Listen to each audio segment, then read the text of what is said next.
Meg SEETHING as Anne and Edward take over key position SIDELINE Haz from state affairs. Euro numbers up.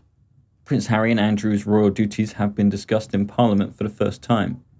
Peers in the House of Lords have been asking whether the royal pair should remain as counsellors of state. Well, definitely not Prince Andrew, the guy's a paedophile.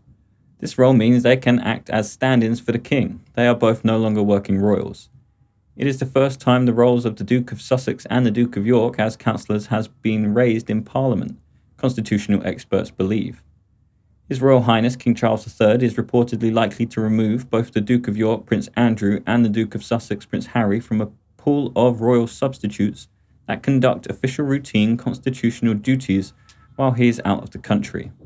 The news comes as no surprise to many following Harry's highly publicised decision to step back from royal duties in March 2020, and Andrew's controversial relationship with disgraced banker and convicted paedophile Jeffrey Epstein, which saw the former favourite son of the late Queen step back from public life and subsequent royal duties completely after he paid with taxpayers' money to keep a woman silent.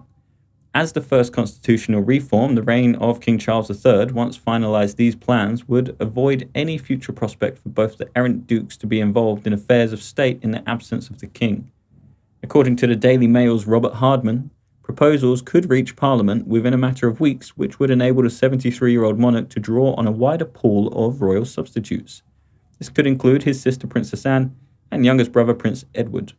The proposals were reportedly already being considered for some months and even had the approval of the late Queen.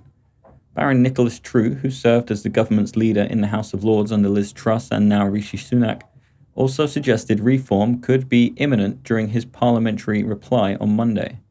Under the terms of the Regency Acts of 1937 and 1953, the two counsellors of state can be appointed from the four most senior adults in the line of succession, plus the consort of a monarch.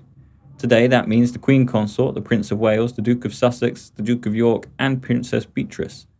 Yet in one brief exchange between the leader of the Lords and a Labour backbencher, we caught a glimpse of what may be the first constitutional reform of the reign of King Charles III.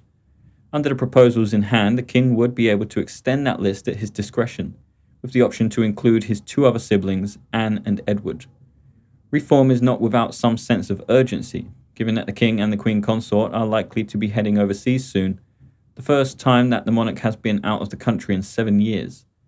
Rather than amend legislation to exclude any specific individuals, so the thinking goes, it makes much more sense simply to expand the options available to the King.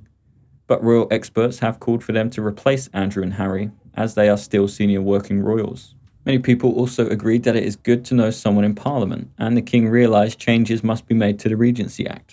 Andrew and Harry must be removed without delay, and Harry and his offspring deleted from the line of succession.